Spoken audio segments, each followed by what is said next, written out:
Hello, hello, and welcome. How are you today, Sindel? I'm doing great. How are you, Kristen? I am good. I am good. We are here live this week. This is our third week now of doing shows, and I was joking with Sindel before we started that every week I'm in a different state. So I'm enjoying that. Where in the world is Kristen? This week I'm in Baltimore, Maryland, doing some coaching. So it's been exciting to be all over the place, but I'm ready to be home. Ready to be home for sure. We have an exciting show planned today with wonderful, amazing guest Tabitha Barron, who will be joining us just shortly. But we're going to really delve into today why is it so important to be an advocate when you are dealing with schools in particular. And a lot of people think, oh, well, I don't need to worry about that. The kids will get what they need, or the teachers are good; they'll do what they need to, and that's always, of course, what we are hoping for and wanting. But there are times that it's just very important for parents to be able to step in and help out and speak up when they notice things.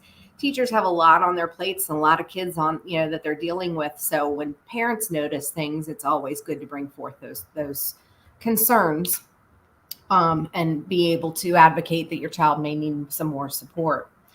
I know one of the things too that Sindel and I've talked a lot about is just all of the different wordings and acronyms within special education and how overwhelming it can be just to hear the different words being thrown at you when dealing with special education.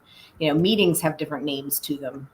Just having an initial meeting in one state might be called just that, an initial meeting. In another state, it might be called something totally different.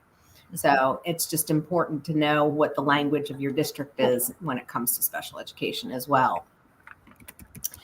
And I think that one of the things that we're able to do really well through our inclusion advocates and allies is help parents learn how to advocate for their children and make sure that people are able to really speak up and get attention and know what they need from their educators as they are going through. It's important for us to be able to improve overall academics and behavioral performance of our students. And we can do that when we are able to speak up and tell what we're seeing or point out what we're seeing at school. So, we noticed a while ago that, this is just an area where people don't have as much information as they need. And we thought this would be a great way to bring it forward and share it out. So I'm enjoying watching the comments rolling in. Thank you to everybody that's here. I appreciate all the support. It's wonderful and heartwarming for sure to see all these names coming forth.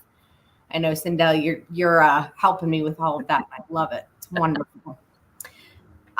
Before we get into deep and have our guest join us today, one of the things that I did want to mention again, just is the book that Christine Lynn Jones and I wrote called Bridging the Educational Gap Between Home and School. And that is a book that was written to help really bridge that gap, literally, between home and school, to help parents better understand how to support their children. This is kind of our first level of support in giving parents that support. This book really offers a one-stop shop for a child-centered scope and sequence of how to support them. And it enables caregivers and schools to really work together to benefit the child, increase their attendance, improve overall academic and social emotional performance. Behavior hopefully will improve as a result of all of this through these customized portions of the book. And something coming soon will be available this coming July is a parenting class that will accompany the book. We're very excited to kick that off. That is going to be starting in July. It's going to run for 6 weeks, and we're still working on dates and times. We're trying to get a survey and a poll from different people of what would work best. But we're going to be running a special for a price of just $4.99 to get signed up for that class. And that's just a limited time offer. The price will go up to about $800 after a certain amount of time. So you want to get in while you can and get signed up for that class. If you have any questions about the class or are interested, please feel free to send me a message either through LinkedIn or email. You can also contact Christine Lynn Jones directly, and we would be happy to definitely share more with you. we noticed that there just aren't enough tools out there for parents. And this was our first attempt to figure out a way to really help bridge that gap between that wraparound services between home and school connections, because there's just currently no solutions out there for that. Or if there are, not ones that we could come across easily. So we're trying to make this easier for people. One of the things that I think is so crucial and important is that when we created this book, it was not with the idea of it taking place of anything else. It was in addition to all of the things people are doing. We didn't intend at first for it to be more than just a book. And then we realized it's really a course. What we wrote was a class that we have now created a whole program to go with. And we're going to be offering some spin-offs from that as well. And this is new to you too, Sindel. We're going to offer a parenting self-care class for parents to help them with how do they fit their own self-care into all of this. We're also going to offer a spin-off for students that are having more severe behavior concerns, whether at home or at school or both. And then the third level of support would be one-on-one services, working with Christine and I directly. Really, I guess one-on-two services, because you get two experts for the price of one, where we will sit down and customize a plan for you and your child within your home based on individualized needs. So this is really kind of blown up from just writing a book last summer into a full-blown business now. And we couldn't be more excited. We're hoping that this is something that will globally impact education, because one of the beauties of having connections all around the world is that I'm hearing that these are not problems that are limited to just the United States. You know, there are things going on in schools all across the world that people need more support and guidance and help with how to advocate for their children. So absolutely am thrilled to and excited about this class to get started for parents this summer, and see how it goes. So with that said, I think, Sharon, you're absolutely right. Parents really need real support. We need to take off of our all of our misconceptions and assumptions about things, and really just sit down and have those honest conversations in order to make change and get people what they need. So that is absolutely crucial. So how are you doing today, Sindel? I've been talking at you guys forever. I'm doing great. I actually have a quote, but before I do that, how about we bring up our special guest today? Yes, I would love it if we could bring her up. Fantastic. All right, let's do that. The screen may go wonky, but that's all right, because we'll go through it. Yay! She's here. Hello. Hello, ladies. Good morning. How are you? Good. How are you doing? Oh, I'm getting better. And since it took me a little bit of time to get back in a place where I can kind of start to talk and be able to speak without like losing it. But, I think that's okay. We're good. So glad. Yeah. So glad you're finally on the mend for sure. Definitely. Tough. You're looking amazing. Thank I'm so you. glad you're doing great. Yeah, working on it. I got to keep up with you two ladies. Man, I looked up and I was like, okay, this is what we're doing. It's all good. It's all good. So want to tell us a little bit about how you advocate for parents and students, Miss Tabitha, and with your business? Oh my gosh. Okay. So for my business, okay, so here's what we know.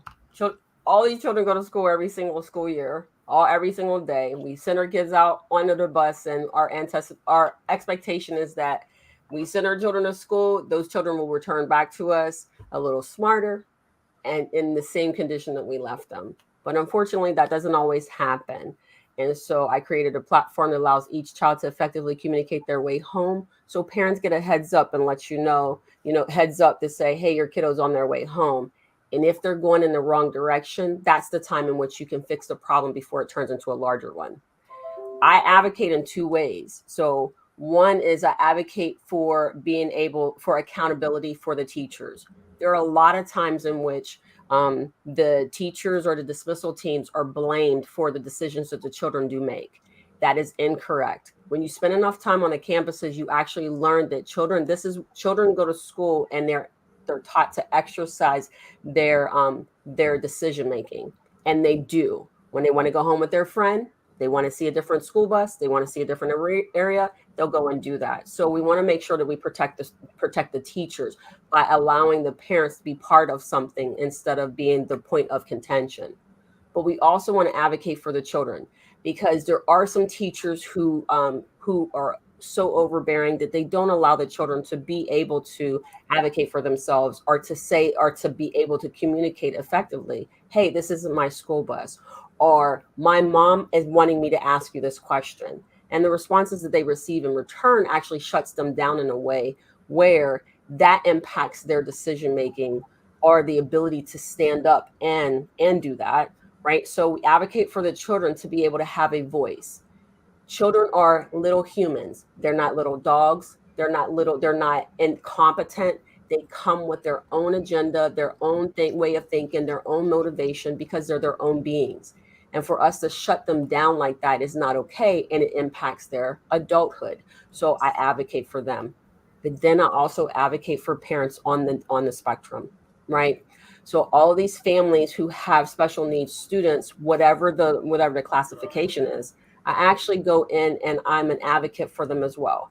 So sitting in ARDS, reviewing their IEPs, actually determining what is happening for them and what it looks like, right?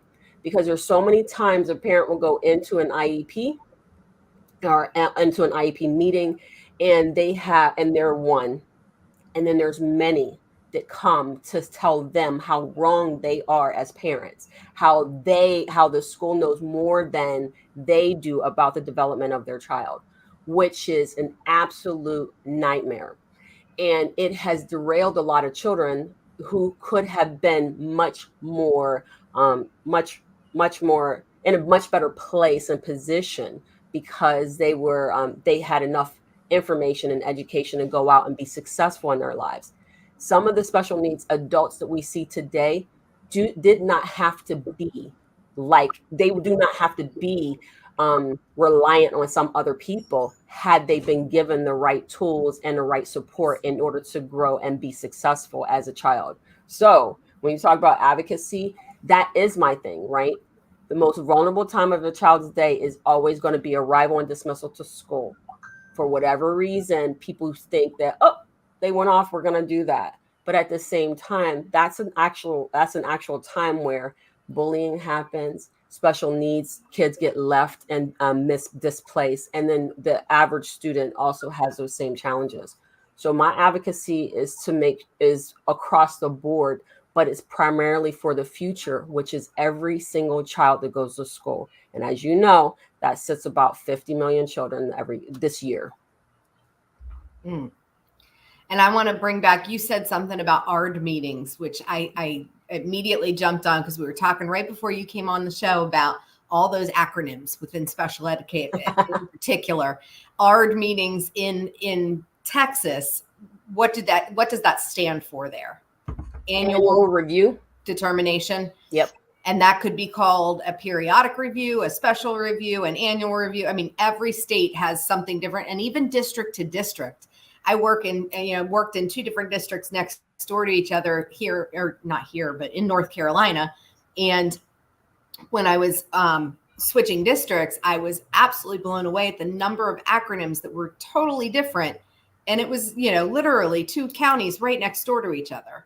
What was called intensive behavior support in one district was called structured behavior support in another. And it's just all those SBS, IBS, EMT, IEP, all the different acronyms that are out there.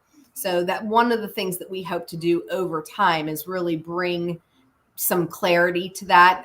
One of the districts I worked in when I was hired actually gave me a guide to the acronyms for that district for special education. And at the time, I thought it was rather funny. I thought, why do I need this? Well, now I know why, because every place has a different way of saying things. So 100%. I also wanted to just bring up, Patty from the audience has said how she, you have PTSD from dealing with trauma of going through this process sometimes and dealing with the schools. And not every school is like this, but unfortunately, a lot of them are. And it is tough for a lot of parents, to go through that special ed process with the school system supporting them. So one of the things that I hope to do in my job as an advocate is bridge that gap between the parents and school. I am not going to say that I'm an advocate in the sense that I'm a lawyer. And Sindel and I have talked about this before. I'm not a lawyer. I'm an advocate that works for the child, not for the parent. The parent may want one thing, and it may not be what's best for the child. My job is to see what's best for the child in that situation and help support both the parent and school in getting to an agreed upon solution. I agree. So there are times that I may not even agree with the parent that I'm there to advocate for. And that's a conversation that I, will need to have with that parent one-on-one. But I just want to make sure that that's very clear that I'm not a lawyer. And, I don't know the legal side of things. I just know what's best for kids. And that's what I'm here to fight for. Yeah. And I'm glad you brought up that point, because there's a lot of times parents, I get it, right?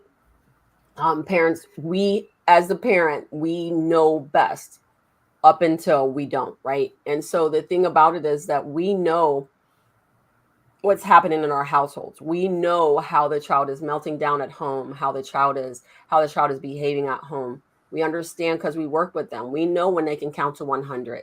I can tell you an incident where they were. I went into an ARD meeting, and the teacher, or one of the teachers, said he can't count to 100. And we said, what happened? Mm-hmm. And they were like, he can't count money. And I was like, we said, what happened? They were like, he could never. And I said, then now that's not true. Now we work with this kid, and we had him up to 100. He would walk up to us and ask us for money because he was counting it. And now he's in your school. And now everything that we did to get him to this point has regressed. And you're saying that we never got there, but we have paperwork to prove that we did, right? So the thing about this is that parents do not always understand the educational side of what it takes to educate that child with all of the lessons that they're here. But the parents do recognize, because we do sing songs, that child is our child. That kid, that one that we're taking care of, we want the best for them. But this is why I talk about the fact that a co-parenting relationship with your school is extremely important, because if they don't have you in your child's future, like as bright as it could be, they are the wrong partner for you. And now that they're adopting this choice to choose the school you can go to or something like that, it's okay to say, I would love you to stay here to be with your friends, but I got to move you because education is more important than your friendships, because those friendships can be maintained for a long period of time elsewhere. But your education, if we screw this up, you're going to be SOL for the rest of your life. And that's not something we want to do. So the advocacy definitely has to be for the child and not for the parent, because there are some parents that keep their children disabled just so that they can feel like they're a part of something. Absolutely. That's a good point too. And I think a lot of times on the flip of that, we leave out our students. We don't include them in our decisions, and they know what works best for them. They can speak up and speak on their behalf a lot of times.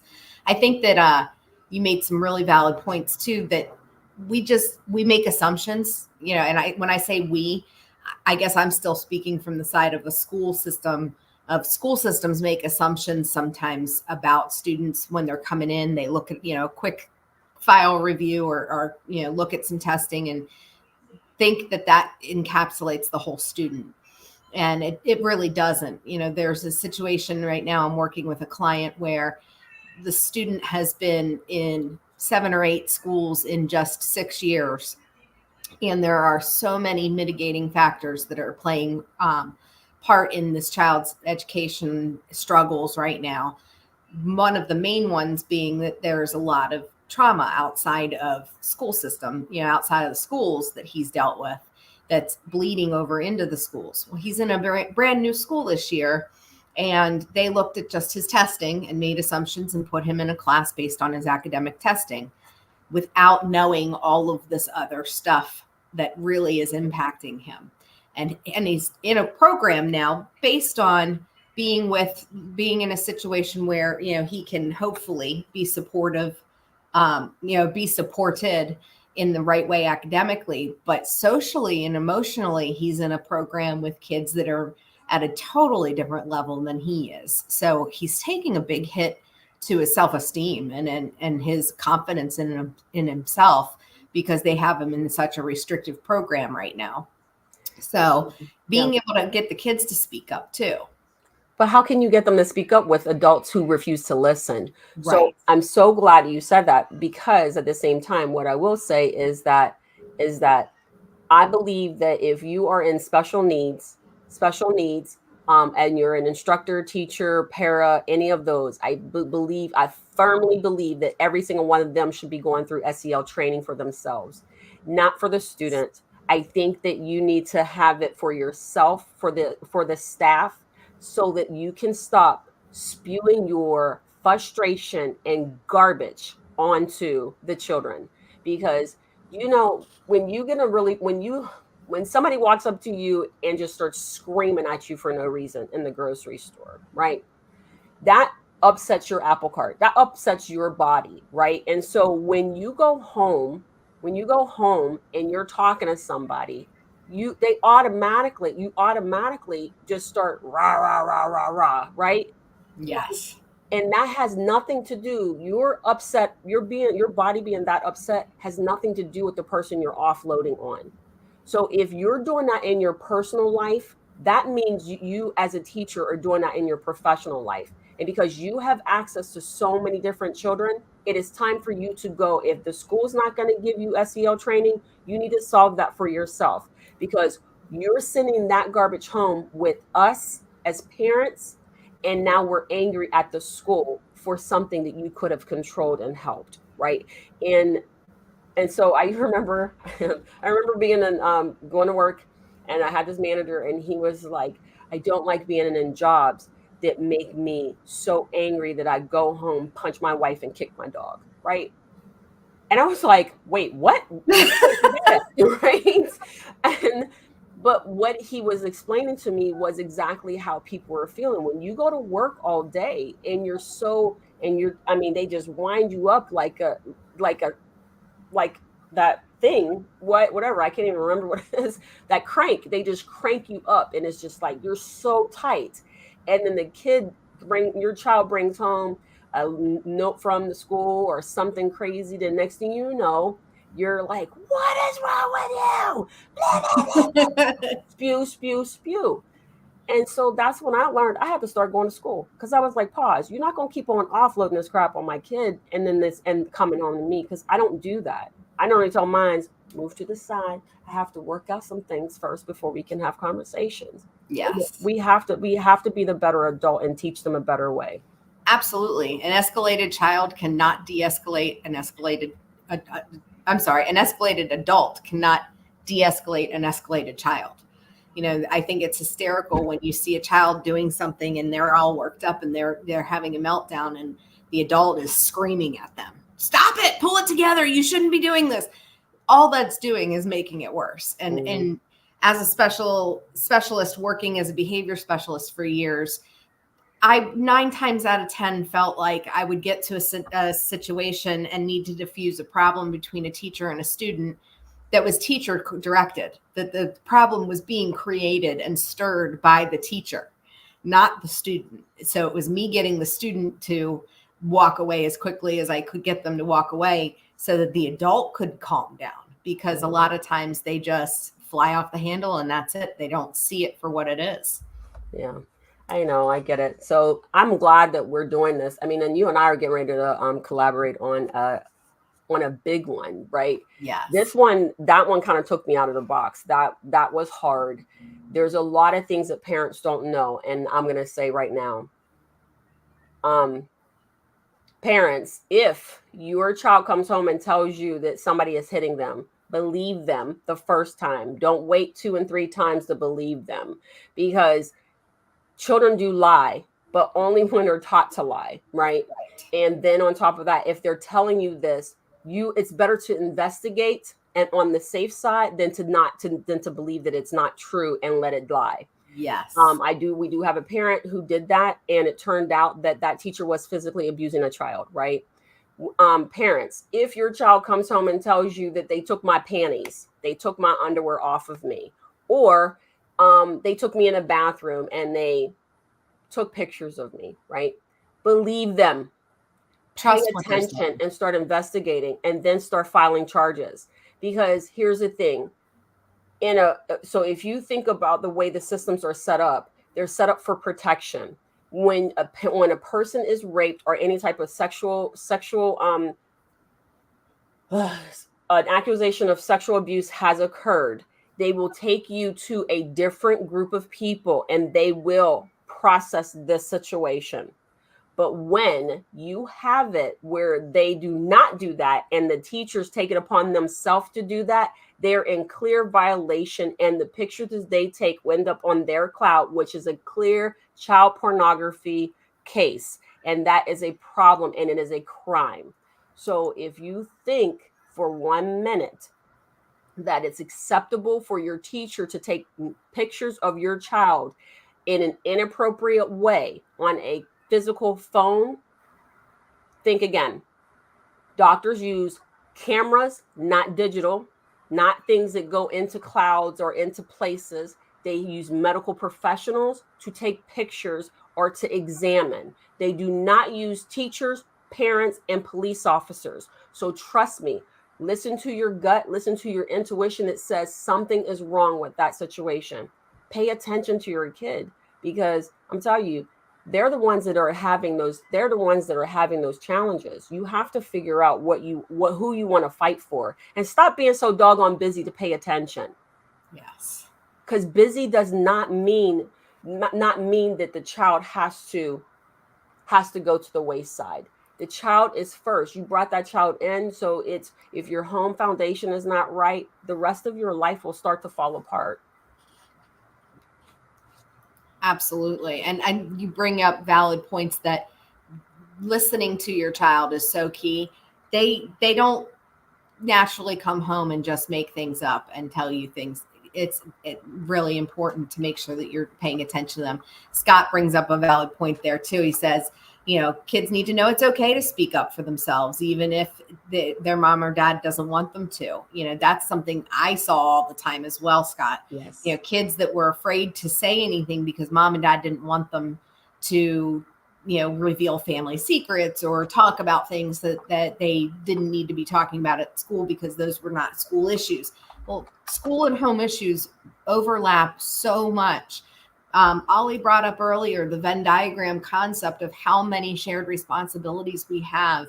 And Christine and I talk about that in our book of all of the things that we're training kids to do to be better humans, whether we want them to be our responsibilities or not. We're the adults, and the adults, whether they're the teachers or the parents, need to be teaching, and helping these students learn all of these different things, because whether we want to say that's my job or that's not my job, or it's, I shouldn't have to. Sure, we can say that till we're blue in the face, but the point is we have to. I was just in a school yesterday where a teacher said to me, I don't believe in incentivizing kids. They should just do things because they're being told to. Why? Exactly. We don't. That's exactly what I said. I said, we're motivated to do things, and we've got to motivate them to do things. And if they know that you're not going to give them anything to do it, why would they do it? Why would they buy into it? Hang on. That is crazy to me. Anybody who says that is crazy to me. You go to work to get a paycheck. You trade your time for money. So a child is being taught. So home is a foundation of where they learn how to be adults. Yes. And so I'm not saying you need to pay to be part of a family, but I believe that you need to understand a couple of things. You're trading your time for money. Right. What do you think that child sees? That child sees that I need to trade my time for money. And then that's why chores, okay, cool. I'm okay with the chores. I'm okay with even paying allowances. You're paying allowances for financial literacy, not for being a part of the family. I think we need to reevaluate how we're putting that stuff out for them. And then here's the thing I will say. The older generation says what happens in my house stays in my house. You're not allowed to talk about it. But that's how they were able to keep the abuse under wraps. So that is no longer an acceptable way to train your children how to not speak up for themselves. And when you're quieting down children, what are you quieting them down for? It immediately sends, my alarm bells off, something's not right there. So absolutely. Jen just said, Jen Lynn just said, reward systems are biological. We all need that. We all need systems that help us, keep us feeding us, keeping us motivated and going. You said adults, it's for the paycheck. It's also, just that basic, feel good. We're looking for things to make ourselves feel good. And when we use incentives, we feel good and we do better as a result. Ollie says we can't build a better world if we are doing it again and again, the same toxic things over and over again. We're going to end up reaping what we sow. And he could not be more right. Advocacy really extends well beyond classrooms and schools and being, something that really permeates into our politics, our institutions, societal perceptions, all of those different areas where advocacy really is something that comes up on a regular basis. If you had told me 20 years ago that this is what I would be doing, I wouldn't have believed you. I would have said, no way, there's no way I'm going to be doing this. But over time, I haven't been able to hold my silence. The more I see, the more I feel obligated to speak up and say, time out, this isn't right. Why are we doing this way? And just because we always did it this way doesn't mean we need to continue to do it this way. If we always do what we always did, we're going to get what we always got. I'm not going to claim that quote because I know it's not mine, but it's so true. And really true. We need to make sure that we're, hearing our students and seeing, what they're saying to us.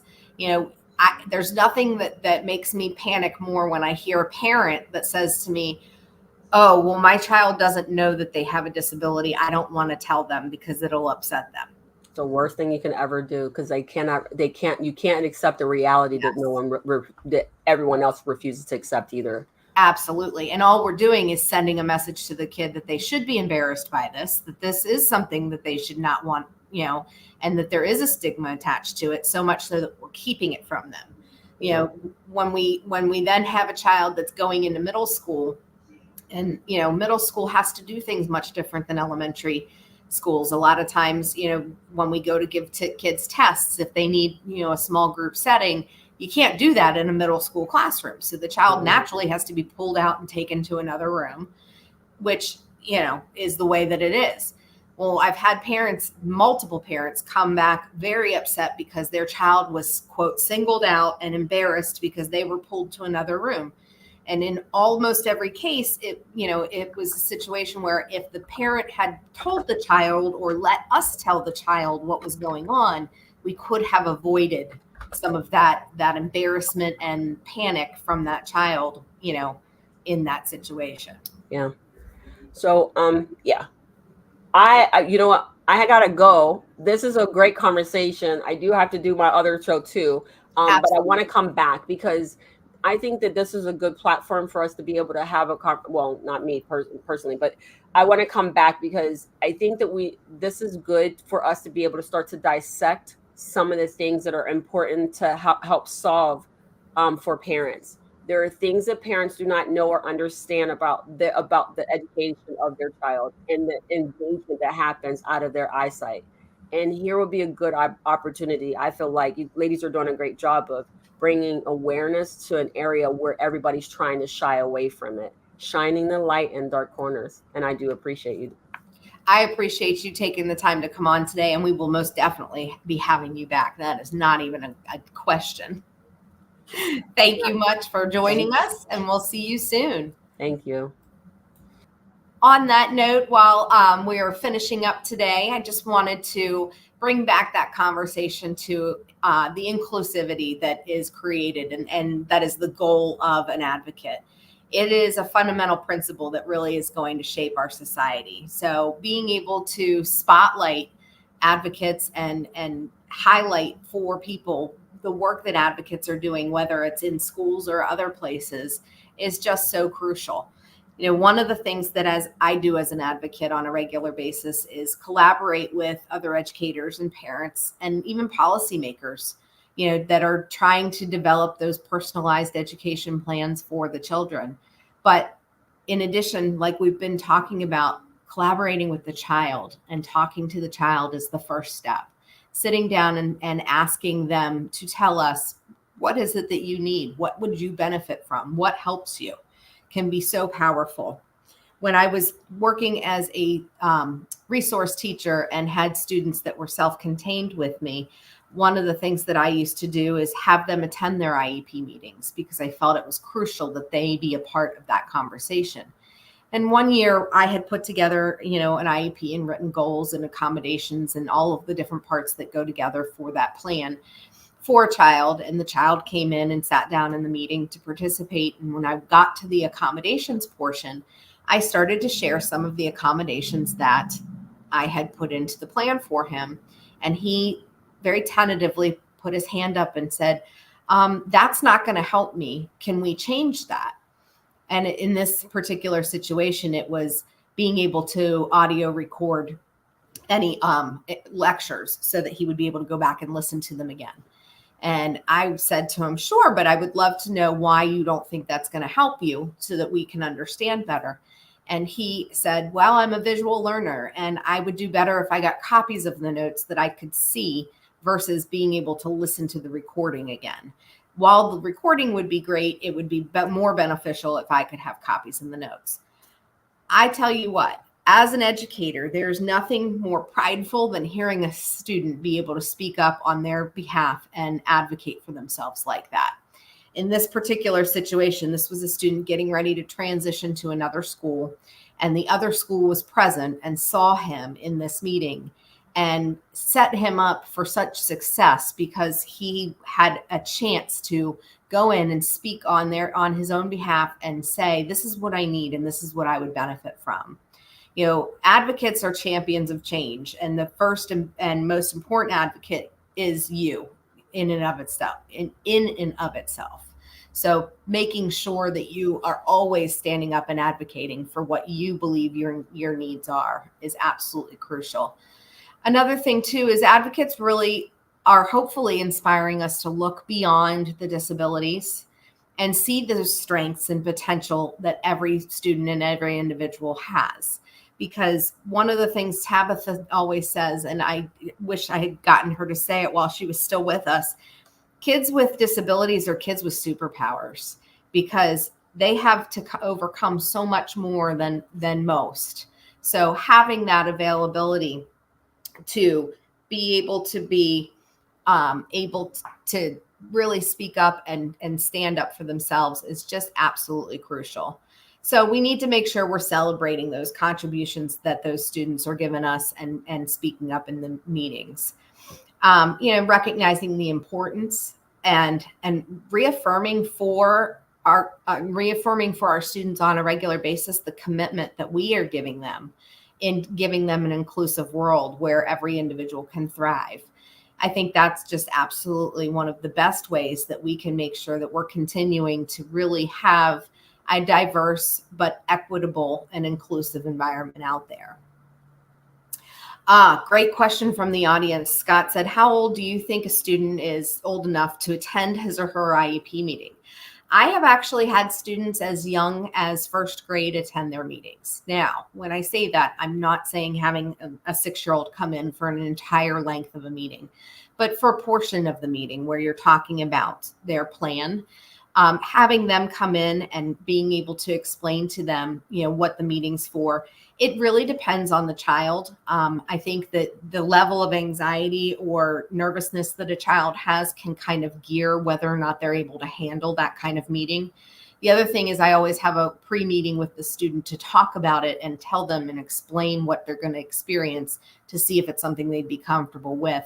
An IEP meeting can be very overwhelming, especially if there's lots of adults involved. A lot of times conference rooms might have up to 10 or 12 adults sitting in them, and that's quite intimidating for a student to walk into. However, I do believe that the younger we start them, the more normalized we're making it, and the more we can help them understand the importance of being in those meetings. I think that definitely by middle school, when we're transitioning to middle school, or fifth grade to middle school is a huge jump. You know, kindergarten to fifth grade teachers tend to be a little more nurturing, and they don't have as many students, so they tend to know their students a lot better. Middle school teachers have, you know, anywhere from 50 to 150 students, and it is nearly impossible to build a relationship with every single student they're teaching. So at that point, that student really needs to become an advocate for themselves and learn how to speak up, because a teacher, as good as they may be, they're still going to have trouble remembering every single student and every single accommodation and every single plan that they have for a child. So anything a child can do to help remind them is good. I also, at that age, usually require my students to carry a copy of their plan, whether it be a 504 or an IEP, so that they have a copy of what their accommodations are and what their modifications may be, if they have some, if they have any kind of goals that they're specifically working on, making sure that they know this is what we're working on. I think that's, you know, a huge, really important question though that Scott brings up of, you know, how old do we know if they're old enough to be in the meeting? Again, goes back really to individual students and making sure that we have that opportunity to check them for where they are. However, again, the younger the better in involving them. I've had students in middle school that don't feel comfortable coming into a room of that large. So sometimes what you can do is limit the number of staff that are in the room for the end of the meeting to go over the IEP with the student. It may be that you just have the teacher and the parent and the student sit down and go over the plan together. And sometimes that makes it a little less overwhelming for people. Okay, so with that said, I'm going to get us wrapping up for today. We are going to hopefully be able to come back next week and talk about how to advocate a little more in depth. And we're going to continue to celebrate and recognize the importance of all of the different portions of advocation. But those out there that are listening to us, if you have any ideas for shows or you want to be a guest, please shoot us a message, shoot us a question. Let us know that you're interested in coming back on. Be happy to have you anytime you want. So with that said, I am going to wrap up just a little bit early today, but it was great to see everyone, and I look forward to seeing you again next week. Thank you very much.